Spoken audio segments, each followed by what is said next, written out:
Nalunod ako sa apoy ng lihim na pagnanasa sa gitna ng niebe. Hello, ako si Marikit, 29 na taong gulang, taga Baguio. Isang graphic designer na may simpleng buhay ngunit may mabigat na puso. 6 na taon akong kasal kay Mateo, isang abalat palaging wala sa bahay. Ang kwento ko ay nagsimula nang mapasama ako sa isang dilubyong hindi ko inaasahan, sa piling ng bunsong kapatid ng aking asawa, sa isang malamig na gabi sa isang kubo sa bundok ng Cordillera. Minsan, sa isang gabi na puno ng pagkadismaya, nag-text si Mateo na kailangan niyang mag-overtime. Uulit-ulit na itong nangyayari nitong mga nakaraang buwan, mga kanseladong plano, mga naantalang hapunan, mga pangakong hindi natutupad. Ako'y nakatayo sa maliit naming kondo sa Baguio, nakatitig sa bintana habang pinagmamasdan ang malamlam na ilaw ng lungsod. Bagamat tagumpay ako sa aking trabahong freelance, sa loob ay unti-unting nabubuo ang isang malalim na puwang. Sa likod ng mga abalang araw ni Mateo, nagsimula akong mapansin ang mga pagbabago, mga bagong pabango na hindi ko kilala, mga lihim na tawag sa telepono, at ang palaging pagyakap sa telepono na parang may itinatago. Hindi ako bobo. Alam ko ang mga palatandaan, ngunit sa kabila nito, pinipili kong huwag pansinin, pinipili kong magtiwala sa asawa ko. Isang gabi, habang nag-iisa ako sa sala, tumunog ang aking telepono. Si Marco, ang bunsong kapatid ni Mateo, ang tumawag. Si Marco ay isang negosyante, 37 anyos, may matipunong pangangatawan at isang ngiting nakakabighani. Hindi ko maintindihan kung bakit palagi siyang may malasakit sa akin, ngunit sa tuwing makikita ko siya, tumitibok ang puso ko ng mabilis. "Marikit, ayos ka lang ba?" Tanong niya nang may pag-aalala. Napaisip ako. "Medyo nalulungkot lang sa mga nangyayari," sagot ko. Alam ni Marco ang lahat. Alam niya ang mga lihim na itinatago ng kapatid niya. At sa gabing iyon, inalok niya akong sumama sa kanya sa isang kubo sa bundok, isang lugar na malayo sa lahat ng problema, sa piling niya lamang.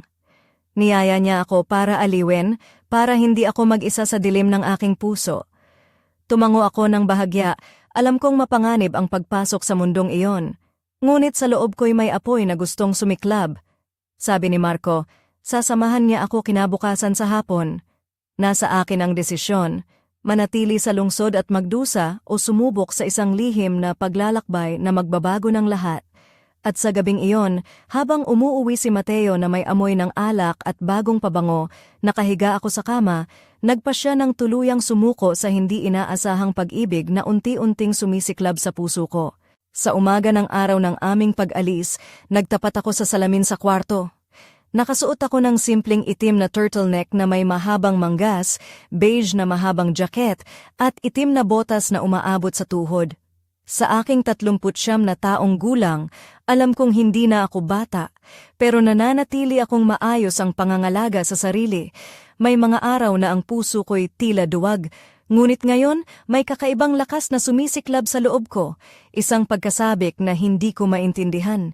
Hindi ko maiwasang isipin kung paano ako napunta sa ganitong kalagayan. Noon, bago pa man maging abala si Mateo, masaya kami. Nagluluto kami ng magkasama, nag-uusap tungkol sa araw, nagbabahagi ng mga pangarap. Ngunit unti-unti, nagbago ang lahat. Nagsimula ang mga gabi na tahimik, ang mga hapunan ay nagiging mga text messages lamang na OT ulit. Ang mga tampo at lungkot ay unti-unting nag-ipon hanggang sa halos hindi ko na matanggap. Nag-text si Mateo na may mahalagang meeting siya sa araw na iyon, isang pahiwatig na hindi siya babalik sa bahay. 5:00 ng hapon, tumunog ang doorbell. Dumating si Marco, nakaitim na jacket, may dalang 2 tasa ng mainit na kape. Ang amoy ng vanilla latte ang paborito kong kape, at alam niyang iyon ang aking gusto. Isang maliit na pahiwatig na hindi niya ako nakakalimutan. "Handa ka na, Ate Marikit?" Tanong niya nang may ngiti na may halong kabighani. Napatingin ako sa kanya, sa kanyang malalim na mga mata na tila ba may sinasabi na hindi niya kayang ilahad sa salita.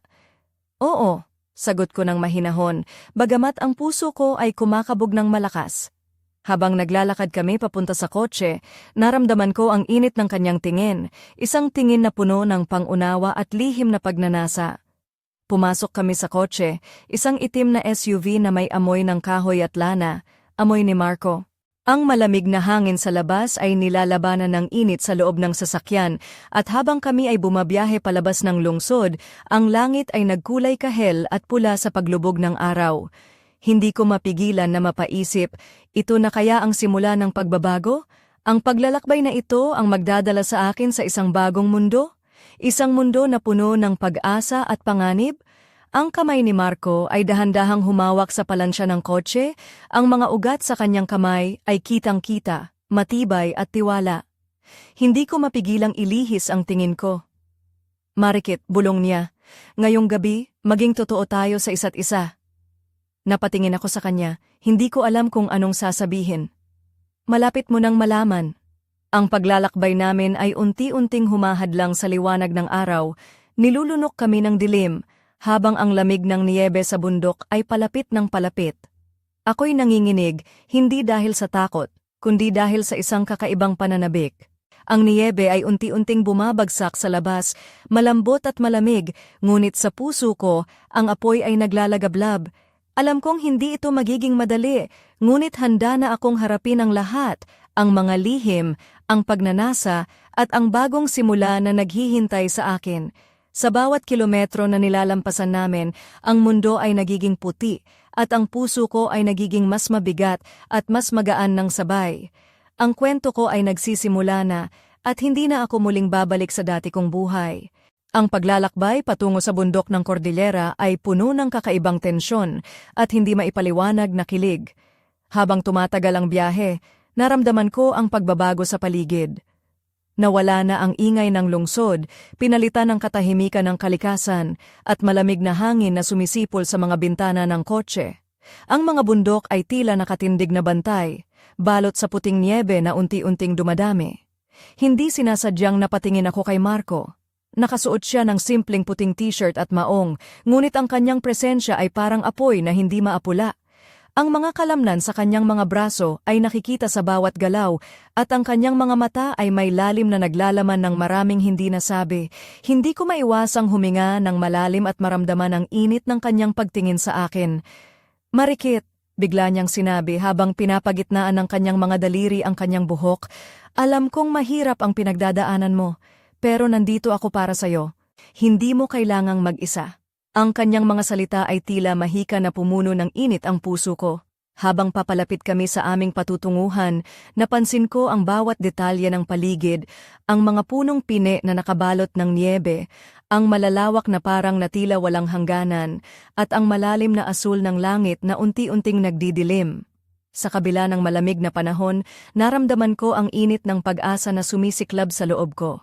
Pagdating namin sa kubo, isang maliit, payak ngunit maaliwalas na istruktura, agad akong napahanga. Ang mga pader nito ay gawa sa kahoy na may mga bintanang malalaki, nagpapakita ng tanawin ng niyebe sa labas. Ang ilaw mula sa loob ay nagmumula sa isang apoy na naglalagablab sa fireplace na nagbibigay ng malambot na liwanag at init sa loob. Tumayo si Marco sa tabi ko, hawak ang aking kamay ng dahan-dahan. Ito ang aking kanlungan mula sa mundo, sabi niya. At gusto kong maging bahagi ka nito. Hindi ko alam kung bakit napuno ako ng lakas at takot ng sabay. Sa pagpasok namin sa loob, naramdaman ko ang kakaibang katahimikan, hindi ang klasikal na katahimikan ng kalungkutan, kundi ang katahimikan ng pag-asa. Ang bawat sulok ng kubo ay puno ng mga alaala ng mga oras na ginugol ni Marco dito pagkatapos ng kanyang diborsyo, isang lugar na kanyang pinagkukunan ng lakas. Habang inilalagay niya ang aming mga gamit, napansin ko ang mga lihim ng ngiti na palihim niyang ibinibigay sa akin. Hindi ko maipaliwanag ang nararamdaman kong pagkagusto, ngunit alam kong ito ay higit pa sa pagkakaibigan. Sa gabing iyon, habang yumuko ako sa tabi ng apoy, naramdaman ko na ang bawat sandali ay unti-unting nagiging simula ng isang bagong kabanata sa aking buhay, isang kabanata na puno ng panganib, pagnanasa at pag-ibig. Hindi ko alam kung ano ang mangyayari bukas, ngunit ang iisang bagay na sigurado ako, hindi na ako babalik sa dati. Ang bawat pulbos ng niyebe sa labas ay parang paalala ng pagbabago na hindi ko kayang pigilan. Sa piling ni Marco, handa na akong harapin ang lahat ng susunod na araw. Hindi ko inaasahan ang magiging simula ng gabi na iyon sa kubo sa Cordillera, Pagkatapos naming maglakad papasok, nagayos si Marco ng mga gamit namin at agad akong inanyayahan na magpahinga muna sa kwarto. Ang maliit na silid ay may malaking kama na may puting kumot na mukhang napakalambot at sa bintana ay tanaw ang niyebeng bumabalot sa paligid ng bundok. Habang nakaupo ako sa gilid ng kama, ramdam ko ang tensyon na unti-unting pumapalibot sa aming dalawa. Lumabas si Marco mula sa kusina na may daladalang mga plato ng pasta. Niluto niya ito ng maingat at may kasamang hipon. Ang amoy ng creamy sauce ay nakakaakit, parang isang paanyaya na hindi ko matanggihan. Nakasuot siya ng simpleng puting polo at nakataas ang manggas ng kanyang damit. Kitang-kita ang mga kalamnan sa kanyang braso. Ang kanyang hitsura ay nakakapanginig sa akin. Malakas, matipuno, at may kakaibang alindog na mahirap talikuran. "Gusto mo ba ng kaunting vino, Marikit?" Tanong niya habang inilalapag ang mga plato sa mesa. Tumango ako at agad siyang nagbukas ng bote ng pulang alak. Habang umiinom kami, hindi ko maiwasang mapansin ang mga malalalim na tingin niya sa akin, na parabang sinusukat niya ang bawat galaw ko at bawat pintig ng puso ko. Habang nag-uusap kami, unti-unti niyang binuksan ang sarili niya. Ikinuwento niya ang mga pagsubok na dinanas niya matapos ang diborsyo, ang lungkot ng pagiging mag-isa, at ang pangarap na muling magtagumpay sa buhay. Sa bawat salita niya, naramdaman ko ang kanyang pagiging tao, ang kahinaan sa likod ng matatag na anyo. Hindi mo alam kung gaano ako naging mahina sa mga sandaling iyon, ang init ng apoy sa fireplace, ang amoy ng pagkain, at ang presensya ni Marco ay bumuo ng isang halo ng emosyon na hindi ko kayang itanggi. Ang mga mata niya ay puno ng pag-unawa at pag-aalala, at sa bawat sandali, parang unti-unting nawawala ang mga pader na matagal kong itinayo sa paligid ng puso ko. Nang matapos ang hapunan, nagtulungan kami sa paglilinis ng mga pinggan. Ako ang naghugas, siya naman ang nagpapatuyo. Sa mga simpleng kilos na iyon, naramdaman ko ang kakaibang koneksyon na lumalalim sa pagitan namin. Hindi ito basta pagkakaibigan. Ito ay may halong pagnanasa, pag-aalaga, at pag-asa. Pagkatapos naming mag-ayos, naupo kami sa malambot na sofa sa tabi ng fireplace. Ang ilaw ng apoy ay nagbigay ng malambot na liwanag sa kanyang mukha na nagpakita ng kanyang matalim na panga at malumanay na mga mata. Sa katahimikan ng gabi, narinig ko ang tanong niya, "Marikit, kailan ka huling naging masaya?" Hindi ko matiis ang bigat ng tanong na iyon. Ang puso ko ay napuno ng lungkot at hindi ko na napigilan ang mga luha na bumuhos. Nang yakapin niya ako ng mahigpit, naramdaman ko ang init na matagal ko nang hinahanap, isang init na hindi ko naranasan sa loob ng 6 na taong kasal. Sa gabing iyon sa piling ni Marco, nagsimula ang isang lihim na apoy na hindi ko inaasahan. Ang gabi ay dumaloy sa isang kakaibang himig ng katahimikan at init sa loob ng maliit na kubo. Habang kami ni Marco ay nakayakap sa sofa, ang mga alon ng damdamin ay naglalaro sa pagitan namin ng walang sinabi, ngunit ramdam na ramdam. Ang mga mata niya ay nakatitig sa akin nang may lalim na hindi ko maipaliwanag. Isang pagnanasa na matagal nang itinago, isang pag-ibig na matagal nang nabuo, ngunit hindi pa nailalabas. Biglang bumangon si Marco at hinawakan ang aking kamay. Dahan-dahan niya akong inakay papasok sa kwarto. Ang bawat hakbang namin ay may halong kaba at inaasam-asam. Nang pumasok kami, sinara niya ang pinto ng marahan at ang lamig ng gabi ay napalitan ng init ng aming mga pagnanasa. Habang nakatayo kami sa gitna ng silid, naramdaman ko ang kanyang mga kamay na dahan-dahang dumampi sa aking mga braso. Unti-unting nag-aalis ng mga hadlang na matagal kong ipinagtanggol. Ang bawat haplos niya ay nagpapakiliti sa aking balat na para bang isang musika na kumakanta ng lihim na awit ng pagnanasa. Hinubad ko ang aking jacket at ang aking turtleneck na nagpapakita ng aking maayos na katawan na pinanatili ng mga taon ng pilates at disiplina. Nakasuot ako ng simpleng itim na bra na may maselang disenyo ng burda, isang pahiwatig ng aking pagiging babae na matagal nang naalis mula sa aking araw-araw na buhay. Napansin ko ang matinding pagtingin ni Marco, ang kanyang mga mata ay nagningning sa pagkamangha at pagnanasa. Dahan-dahan niyang hinubad ang kanyang polo at ang kanyang matipuno at well-defined na katawan ay nagpakita ng kanyang pagiging isang lalaking matibay at maaasahan. Ang init mula sa fireplace ay naglaro sa kanyang balat, nagpapatingkad sa kanyang mga kalamnan at matapang na mga linya ng mukha. Habang kami ay naglalapit, ang mga labi niya ay humipo sa aking leeg, ginuguhit ang mga halik na nagpapasabog ng init sa aking katawan. Hinawakan niya ang aking balakang at inakay ako papunta sa kama. Ang mga sandaling iyon ay puno ng pagnanasa na parang apoy na hindi mapapatay. Hindi namin pinigilan ang aming mga damdamin. Ang bawat halik, bawat haplos ay nagiging isang tula ng pag-ibig at pagtuklas. Ang mga katawan namin ay nagtagpo sa isang ritmo na puno ng kasiyahan at kalayaan. 6 na taon ng pagkukulang ang naibalik sa mga sandaling iyon, at bawat haplos ni Marco ay nagpaparamdam sa akin ng bagong buhay. Sa kabila ng lahat, may halong takot at kaba sa aking puso. Alam kong ang landas na ito ay mapanganib, ngunit sa ngayon, ang tanging alam ko ay ang init na bumabalot sa akin at ang pangakong hindi na ako mag-iisa. Sa piling niya, naramdaman ko ang isang bagong simula na puno ng pag-asa at pagmamahal. Hindi ko pa rin mawari kung paano nangyari ang lahat sa loob ng kubo na iyon. Nang matapos ang aming gabing puno ng init at damdamin, nakahiga kami sa kama, magkahawak kamay, habang ang lamig ng niyebe sa labas ay unti-unting tumitindi. Ang puso ko ay kumakaba pa rin, hindi dahil sa takot, kundi dahil sa isang kakaibang pakiramdam ng kalayaan at kasiyahan na matagal ko nang hinahanap. Hindi ko maiwasang mag-isip kung paano naabot namin ang puntong iyon, ang puntong pinagtagpo ng aming mga damdamin sa kabila ng lahat ng hadlang at takot. Alam kong may presyo ang bawat desisyon at ang paglabag sa mga hangganan ay may kapalit. Ngunit sa kabila ng lahat, naramdaman ko ang isang uri ng pagmamahal na matindi at totoo, isang apoy na nagpapanatili sa akin na gising sa bawat gabi. Habang nakahiga ako sa tabi ni Marco, naalala ko ang mga salita niya sa biyahe papunta sa kubo, "Hindi mo kailangang mag-isa." At sa sandaling iyon, ramdam ko na hindi ako nag-iisa. Ngunit kasabay ng init na iyon ay ang malamig na katotohanan na kailangang magdesisyon. Ang aming lihim ay may hangganan at alam kong malapit nang dumating ang panahon na kailangan naming harapin ang mga epekto nito. Naisip ko kung paano kaya sana ito naiwasan, kung sana ay nagkaroon kami ng mas bukas na komunikasyon ni Mateo o kung sana ay hindi kami napunta sa ganitong kalagayan. Ngunit ang mga sana ay hindi na mahalaga ngayon.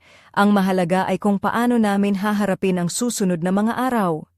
Sa kabila ng lahat, naramdaman ko ang paglaya sa loob ko. Ang mga tanong na matagal kong itinago sa puso ay unti-unting lumalabas. Ano ba talaga ang gusto ko? Ano ang tunay na pagmamahal?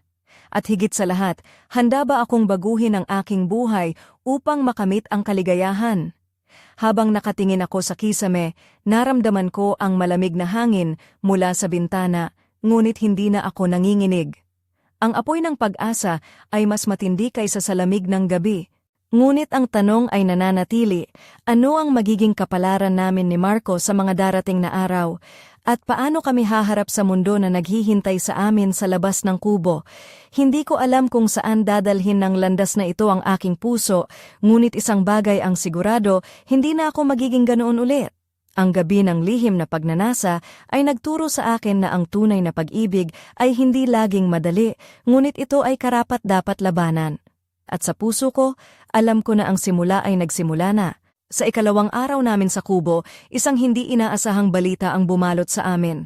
Habang kami ay nagkakape sa umaga, tumunog ang telepono ni Marco, isang tawag na tila babago ang lahat. Nang sagutin niya, napansin ko ang biglang pag-aalimpuyo ng kanyang mukha, ang pagkabigla na hindi niya maitago.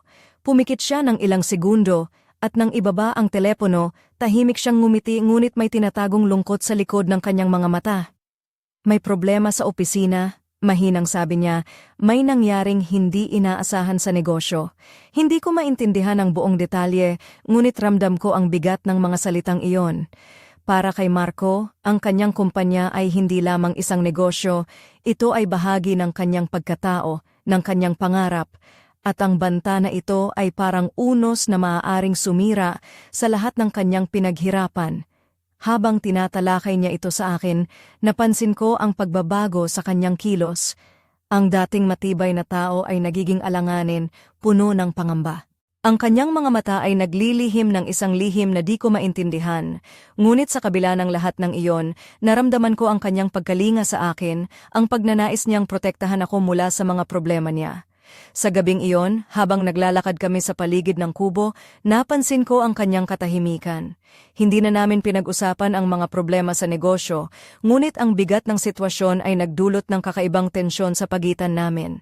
Ang lamig ng hangin ay tila nagpatingkad sa init ng aming mga damdamin. "Marikit," bulong niya ng mahina. "Hindi ko inaasahan na ang mga problema sa buhay ay darating sa ganitong paraan, sa isang panahon na gusto ko lang maging maligaya kasama ka." Ang kanyang mga salita ay parang sugat na unti-unting naghihilom, ngunit nananatiling masakit. Hindi ko mapigilan ang pag-iisip, paano kami haharap sa unos na ito? Paano namin mapapanatili ang aming lihim na pagmamahalan sa gitna ng mga pagsubok? At higit sa lahat, paano kami magtatagumpay kung ang mundo sa labas ay tila naglalagay sa amin sa bingit ng pagkawasak? Ang kwento namin ay nagiging mas komplikado, mas puno ng panganib at lihim. Ngunit sa kabila ng lahat, ang aming damdamin ay nananatiling matatag, isang apoy na hindi matitinag kahit na ang unos ay dumaan. Ang pag-ibig namin ay parang isang lihim na sandata laban sa mundo na nagbibigay sa amin ng lakas na harapin ang bukas, gaano man ito kahirap. Sa gabing iyon, habang pinagmamasdan namin ang mga bituin sa kalangitan, naisip ko na ang tunay na laban ay nagsisimula pa lamang. At sa gitna ng dilim ng kaguluhan, ang tanging liwanag ay ang init ng damdamin namin ni Marco, isang liwanag na hindi kami pababayaan kailanman. Kinabukasan, dala pa rin ang bigat ng mga pangyayaring naganap, nagising kami sa tunog ng malakas na hangin na nagpapalakas sa unos sa labas ng kubo. Ang niyebe ay bumabagsak ng mas malakas ngayon at ang bawat pag-ikot ng hangin ay tila sumisigaw ng babala. Si Marco ay tahimik, ngunit ramdam ko ang alalahanin sa bawat galaw niya habang inaalam ang sitwasyon sa kanyang telepono. Habang umuulan ang niyebe sa labas, tumanggap siya ng tawag mula sa kanyang mga kasamahan sa negosyo. Ang mga balita ay hindi maganda, may mga pagsubok sa pondo, mga kontratang maaaring masira at mga desisyon na kailangang harapin agad. Napatingin siya sa akin, ang mga mata niya ay puno ng pagod at pangamba, ngunit may determinasyon na hindi niya itinatago. "Marikit, kailangan kong harapin ito," sabi niya ng may bigat. "Pero ayokong malimutan mo na nandito ako para sa'yo, kahit anong mangyari." Napalapit ako sa kanya at niyakap ng mahigpit, ramdam ko ang kanyang tibay sa kabila ng unos sa paligid. Ngunit hindi lang ang unos sa labas ang nagpapahirap sa amin. Sa loob ng kubo, ang tensyon ay lumalalim. Ang aming lihim ay nagiging mas mahirap itago at ang mga tingin namin sa isa't isa ay puno ng sabik na pagnanasa na may halong takot. Ang bawat haplos ay nagiging mas matindi at ang bawat salita ay may dalang pangakong hindi namin kayang ipaliwanag. Habang lumilipas ang araw, napansin ko ang pagbabago sa sarili ko. Ang dating takot at pag-aalinlangan ay unti-unting napapalitan ng tapang. Ang init ng damdamin namin ni Marco ay nagiging lakas na nagbibigay sa akin ng pag-asa. Ngunit sa kabila nito, may maliit na tinig sa loob ng aking puso na nagsasabing, "Mag-ingat ka, Marikit." Ang gabi ay dahan-dahang dumating at kami ay muling naupo sa tabi ng fireplace. Ang mga mata ni Marco ay naglilihim ng isang pagsubok na hindi ko pa nalalaman, ngunit handa akong harapin ito. Ang mga labi niya ay humarap sa akin at sa isang malambing na halik, naisip ko na sa kabila ng unos, ang pag-ibig namin ay isang apoy na hindi kailanman mamamatay. Ngunit sa likod ng mga sandaling iyon, may isang lihim na naghihintay na mabunyag, isang lihim na maaaring magbago ng lahat at ilalagay kami sa gitna ng isang labanan na hindi namin inaasahan. Ang aming kwento ay patuloy na sumusulat ng mga pahina ng pagnanasa, panganib at pag-ibig. Sa gitna ng niyebe at unos, ang aming mga puso ay naglalakbay sa isang landas na puno ng misteryo at lihim. At habang ang dilim ay unti-unting lumalalim sa labas, ang init ng aming pagmamahalan ay nagiging tanglaw na nagsisilbing gabay sa amin sa madilim na gabi ng aming buhay. Ang ikalimang araw sa kubo ay dumating na may mas matinding lamig at mas mabigat na niyebe. Sa labas, ang makapal na puting kumot ay unti-unting pumuno sa paligid hanggang halos hindi na namin makita ang daan palabas. Ang bawat hagod ng hangin ay tila nagdadala ng bulong ng mga lihim at babala. Sa loob naman ng kubo, ang init ng aming relasyon ni Marco ay umabot sa sukdulan na hindi ko inakalang mararanasan ko. Sa kabila ng unos, ang bawat sandali ay naging mas matindi. Ang bawat haplos, bawat halik at bawat paghinga ay puno ng matinding pagnanasa at damdamin na parang naglalagablab na apoy sa gitna ng nagyeyelong gabi. Ang aming katawan ay nagsanib sa isang ritmo na hindi namin kayang patigilin, isang tugtog ng pag-ibig at pagsabog ng damdamin na sumasalamin sa bawat titig at haplos. Hindi namin iniisip ang mundo sa labas, ang mga problema, o ang mga lihim na nagbabantang sumira sa amin. Sa halip kami ay naglalakbay sa isang kalawakan ng init at saya, kung saan ang oras ay huminto at ang tanging mahalaga ay ang isa't isa. Ang bawat pag-ibig na binigay ni Marco ay isang paglalakbay sa kalayaan na matagal ko nang hinahanap, isang pagtakas mula sa mga tanikala ng nakaraan. Ngunit sa kabila ng matinding pagnanasa, naroon din ang isang bahid ng kaba, isang paalala na ang lahat ng ito ay may hangganan. Ang bawat halik ay may kasamang pangako, ngunit pati na rin ang mga tanong na hindi pa nasasagot. Sa bawat paggalaw namin, nararamdaman ko ang bigat ng aming desisyon, isang desisyon na maaaring magbago ng aming buhay magpakailanman. Sa gitna ng dalisay na puti ng niyebe, ang init ng aming pag-ibig ay parang apoy na hindi mapapatay, ngunit ang apoy na iyon ay naglalaman din ng panganib na maaaring magdulot ng pagkawasak.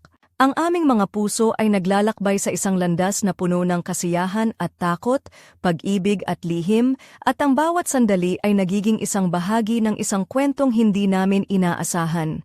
Sa kalagitnaan ng unos, habang ang hangin ay umiihip ng malakas at ang niyebe ay bumabagsak ng walang tigil, ang aming kwento ay umaabot sa sukdulan, isang sukdulan ng pagnanasa, pag-ibig, at isang lihim na magpapabago sa amin magpakailanman.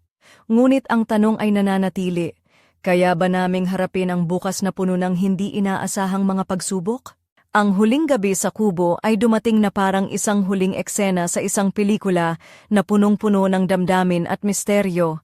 Ang lamig ng gabi sa labas ay nagiging mas matindi at ang niyebe ay bumabalot sa buong paligid, tila ba gustong itago ang lahat ng aming lihim sa ilalim ng puting kumot nito. Sa loob, kami ni Marco ay magkadikit sa kama, ang init ng aming mga katawan ay naglalaban sa lamig ng mundo sa labas. Habang hinihimas niya ang aking buhok at ang aking mga mata ay nakatitig sa kanya, naramdaman ko ang bigat ng mga desisyon na kailangang harapin sa pagbalik namin sa lungsod. Ang aming mga puso ay nag-uusap sa katahimikan na puno ng pangako at takot. Alam kong hindi na ito simpleng kwento ng lihim na pagnanasa. Ito na ang simula ng isang bagong buhay, isang bagong yugto na puno ng mga hamon at pag-asa. Ngunit bago kami tuluyang magpaalam sa katahimikan ng gabi, may isang malalim na lihim na unti-unting lumitaw mula sa dilim, isang lihim na hindi namin inaasahan, isang lihim na maaaring magbago ng lahat ng aming naiisip tungkol sa aming pagmamahalan at sa aming mga sarili. Ang pintuan ng kubo ay bahagyang kumatok, at sa likod nito ay isang anino na nagdadala ng isang mensahe na maghahatid sa amin sa isang bagong laban. Isang bagong paglalakbay na hindi pa namin handa ang harapin. Sa sandaling iyon, ang aming mga mata ay nagtagpo, puno ng tanong at takot, ngunit higit sa lahat, puno ng pag-ibig at determinasyon. Sa gitna ng niyebe, sa ilalim ng malamlam na liwanag ng buwan, ang aming kwento ay nagtatapos sa isang saglit na pahinga, isang saglit na puno ng pangakong babalik kami upang harapin ang lahat, upang ipaglaban ang aming pagmamahal at upang tuklasin ang mga lihim na naghihintay sa amin sa hinaharap. At sa pag-ikot ng mundo, habang ang niyebe ay patuloy na bumabagsak, ang aming mga puso ay nananatiling magkasama, handang harapin ang bukas na puno ng misteryo at pag-ibig. Ang simula ng aming bagong buhay ay nagsimula na, ngunit ang tunay na kwento ay magsisimula pa lamang.